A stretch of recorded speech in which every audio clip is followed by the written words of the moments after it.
क्या आपने कभी ऐसा समय जिया है जब सब कुछ टूटता हुआ लगा, जब आप अकेले थे और कोई उम्मीद नहीं बची थी? ऐसा लगता है जैसे पूरी दुनिया आगे बढ़ रही है, लेकिन आप वहीं रुके हुए हैं, थमे हुए, टूटे हुए। इन्हीं पलों में जब कोई नहीं होता, जब कोई सहारा नहीं होता, वहीं से शुरू होती है असली यात्रा। वहीं से जागता है आत्मबल और वहीं से जन्म लेती है आस्था। आज हम बात करेंगे कि कैसे अकेलापन, कठिन समय और आस्था हमें खुद से जोड़ते हैं और हमें उस शक्ति से मिलवाते हैं जो हमने कभी अपने भीतर देखी ही नहीं थी। भगवद गीता अध्याय 6 श्लोक 6। बंधुरात्मात्मनस्तस्य येनात्मैव वात्मना जितः अनात्मनस्तु शत्रुत्वे वर्तेतात्मैव शत्रुवत्। जिसने अपने मन को जीत लिया है, उसके लिए उसका मन ही उसका सबसे बड़ा मित्र बन जाता है। लेकिन जिसने अपने मन को नहीं जीता, उसी का मन उसका सबसे बड़ा शत्रु बन जाता है। ये श्लोक हमें बताता है कि जीवन की सबसे बड़ी लड़ाई बाहर नहीं, बल्कि अंदर लड़ी जाती है, अपने ही मन के साथ। अकेलापन एक ऐसा शब्द है जिससे आज का मनुष्य डरता है। पर क्या आपने कभी सोचा है कि जो शांति हम बाहर खोजते हैं, वो तभी मिलती है जब भीतर का शोर शांत हो जाए? ऋषि मुनि जंगलों में क्यों जाते थे? क्यों उन्होंने समाज, परिवार, सुख सुविधा सब छोड़ दिया? क्योंकि उन्हें अकेलापन नहीं चाहिए था, उन्हें चाहिए था स्वयं का साक्षात्कार। जब हम अकेले होते हैं, तब हमारा मन, हमारी सोच और हमारी आत्मा तीनों सामने आ खड़े होते हैं। यही है आत्मचिंतन की भूमि, जहां आत्मा की आवाज पहली बार साफ सुनाई देती है। महर्षि व्यास ने महाभारत की रचना किसी सभा में नहीं की थी। वो गहराई उन्हें अकेलेपन से ही मिली थी। जो मन से मित्रता कर लेता है, उसके लिए अकेलापन साधना बन जाता है, और यही साधना मोक्ष की ओर पहला कदम होती है।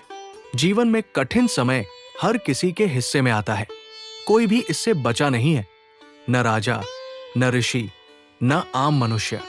लेकिन फर्क सिर्फ इतना है कि कुछ लोग टूट जाते हैं और कुछ लोग निखर जाते हैं। पांडवों का वनवास याद है?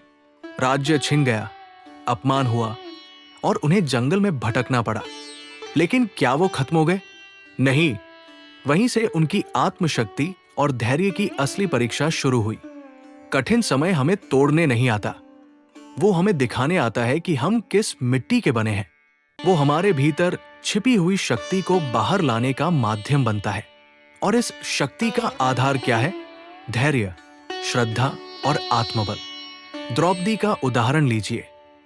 जब चारों ओर अन्याय था और सबने साथ छोड़ दिया, तब उसने कृष्ण को पुकारा। वो पुकार आस्था से भरी थी और वही आस्था उसकी ढाल बन गई। रेजिलियंस यानी सहन शक्ति, ये कोई चमत्कार नहीं है, ये एक चुनाव है। हर दिन, हर क्षण टूटकर बिखरने का नहीं, बल्कि उठकर फिर से चलने का। आस्था एक ऐसा शब्द है जिसे लोग अक्सर भावुकता समझ लेते हैं, लेकिन सच्चाई ये है, आस्था भावुकता नहीं, बल्कि आंतरिक स्थिरता है। Faith is not weakness, it is inner fire. जब शरीर थक जाए, जब मन हार जाए, तब भी अगर आत्मा कहे तू चल सकता है, तो वही आवाज बन जाती है आस्था। आस्था का मतलब सिर्फ भगवान में विश्वास नहीं है, बल्कि खुद के अंदर उस शक्ति पर भरोसा रखना जो हर परिस्थिति में साथ देती है, चाहे कोई और न दे। कई बार जीवन हमें अंधकार में फेंक देता है, पर वहां भी अगर हम विश्वास का दीपक जलाएं, तो राहत दिख ही जाती है। बीज को जब मिट्टी में दबाया जाता है, वो खत्म नहीं होता, वो अंकुर बनता है। बस वैसी ही होती है आस्था, जो दबे हुए जीवन को भी नया आकार दे सकती है, नया अर्थ दे सकती है और नया प्रकाश दे सकती है। गीता का ये श्लोक फिर से याद कीजिए। येन आत्मा एव आत्मना जितः। जिसने अपने मन को जीत लिया, वो खुद का सबसे अच्छा मित्र बन जाता है। अब सोचिए, मन को जीतना मतलब क्या है? क्या इसका मतलब है कि मन में कोई विचार ना आए? नहीं, इसका अर्थ है कि जब विचार आए, आप उनके पीछे बहे नहीं, उन्हें देखें, समझें और शांतिपूर्वक जवाब दें। मन से मित्रता का मतलब है उसे डांटना नहीं, भगाना नहीं, बल्कि उसे जानना। जब हम अपने अकेलेपन से डरना बंद कर देते हैं, तो वही अकेलापन ध्यान बन जाता है, वही अकेलापन ज्ञान बन जाता है। तभी तो कहा गया है, जो मन पर शासन करता है वो जीवन पर भी शासन करता है, और जो मन के पीछे चलता है वो हर परिस्थिति में उसका गुलाम बन जाता है।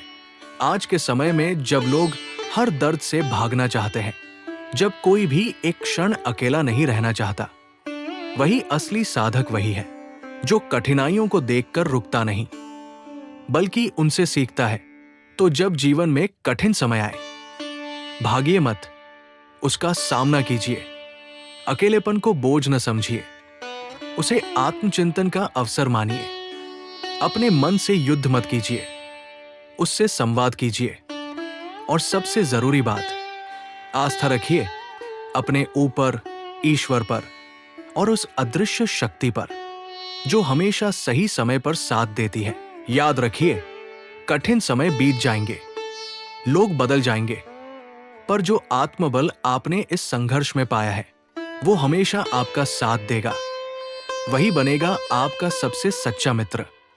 तो अब एक बात मन में बिठा लीजिए, अकेलापन कोई शाप नहीं है, वो एक आमंत्रण है खुद से मिलने का, खुद को समझने का। कठिन समय कोई सजा नहीं है, वो जीवन का वो अध्याय है जहां आपका चरित्र गढ़ा जाता है। और आस्था, वो सिर्फ एक शब्द नहीं, वो शक्ति है जो अंधेरे में भी दीपक जला सकती है। मन को जीतिए, अकेलेपन को अपनाइए और जीवन के हर तूफान में अपने भीतर की शांति को मत खोने दीजिए। यही है योग, यही है साधना और यही है मोक्ष की ओर पहला कदम। अगर इस विचार ने आपके अंतर्मन को छुआ हो तो इस वीडियो को लाइक जरूर करें। कमेंट में लिखिए आपने अपने सबसे कठिन समय में क्या सीखा। और अगर आप इस तरह की और भी ज्ञानपूर्ण, शांत और गहराई से भरी बातें सुनना चाहते हैं तो माइंड मोक्षा को सब्सक्राइब करें, क्योंकि यहां हम सिर्फ बातें नहीं करते, हम आत्मा को जागृत करते हैं।